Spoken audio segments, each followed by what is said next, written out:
Now we will study how metals and non-metals react. Metals and non-metals react differently due to the differences in their electronic configurations and tendencies to achieve a stable configuration. Metals such as sodium have fewer electrons in their outermost shell compared to the stable configuration of noble gases. Outermost shell is also known as valence shell. So sodium is having only one electron in the valence shell. So they have a tendency to lose electrons and attain a stable configuration. This loss of electrons forms positively charged ions called cations. In the case of sodium, it has one electron in its outermost shell, and by losing that electron, it achieves the stable electron configuration of neon, which has a completely filled valence shell. Therefore, sodium forms a sodium cation. That means if sodium loses the electron from its M shell, then its L shell now becomes the outermost shell, and that has a stable octet. The nucleus of this atom still has 11 protons, but the number of electrons has become 10. So there is a net positive charge giving us a sodium cation Na plus, on the other Na plus. Likewise, the atomic number of magnesium is 12. The number of electrons in K shell is 2. The number of electrons in L shell is 8. And the number of electrons in M shell is 2. When we compare this magnesium with neon, the atomic number of magnesium is 12 and the atomic number of neon is 10.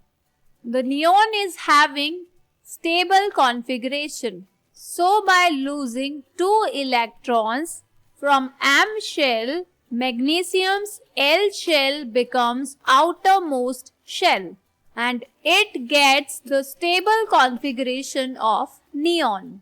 So, magnesium is found in Mg+2 form. Likewise, the aluminum is having 13 atomic number. So, the electronic configuration in K, L and M is 2, 8 and 3 respectively. So, by losing 3 electrons from M shell, it attains the configuration of neon. So, aluminium exists in Al+3 form. The atomic number of argon is 18.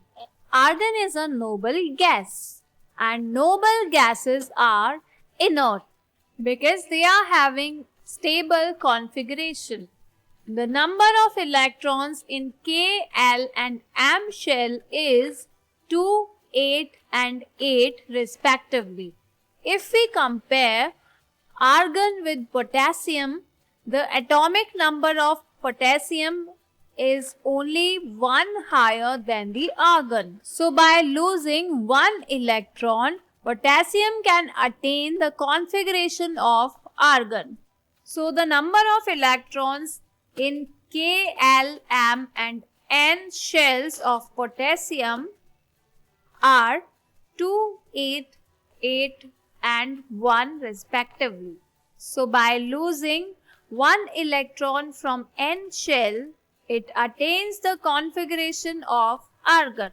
Likewise, calcium has 20 atomic number.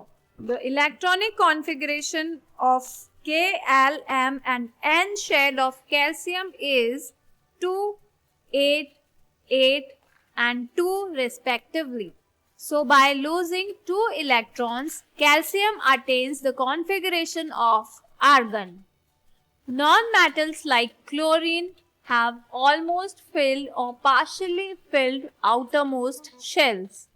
They have a tendency to gain electrons and attain a stable configuration by achieving a completely filled valence shell. By gaining one electron, chlorine can achieve the stable electron configuration of argon. This gain of electrons forms negatively charged ions called anions.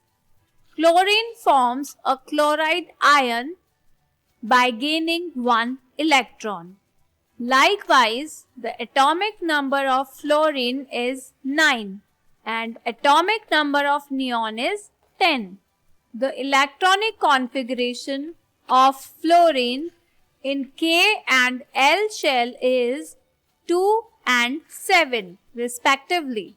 The Al shell is partially filled. It needs one more electron to have a stable configuration. So by accepting one electron, it attains the configuration of neon. And the fluorine becomes fluoride and it is represented by F-. Likewise, phosphorus has the atomic number 15 and the number of electrons in shells K, L and M are 2, 8, 5 respectively. So, the M shell requires 3 more electrons and by gaining 3 more electrons, it attains the configuration of argon. Likewise, same is the case with sulfur. Sulfur has the atomic number 16 and the numbers of electrons in K, L and M shells are 2, 8 and 6 respectively. So, its M shell requires 2 more electrons and when it gains 2 more electrons, it attains the configuration of argon. So, what happens when sodium and chlorine reacts? When they react, the electron lost by sodium could be taken up by chlorine. After gaining an electron, the chlorine atom gets a unit negative charge because its nucleus has 17 protons and there are 18 electrons in its K, L and M shells. This gives us a chloride anion that is Cl-. So both these elements can have a give and take relation between them. Sodium and chloride ions being oppositely charged attract each other and are held by strong electrostatic forces of attraction to exist as sodium chloride. So let's see the formation of one more ionic compound, that is magnesium chloride. So the magnesium chloride has 2 electrons in its M shell. Magnesium loses its 2 electrons of M shell. It attains the configuration of Mg+2. These 2 electrons are taken up by 2 molecules of chlorine and chlorine attains the configuration of Cl-.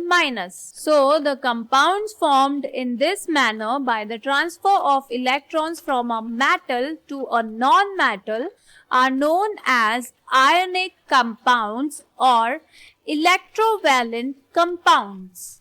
So, in this electrovalent compound, Mg+2 is a cation and Cl is anion. So, what are the properties of ionic compound?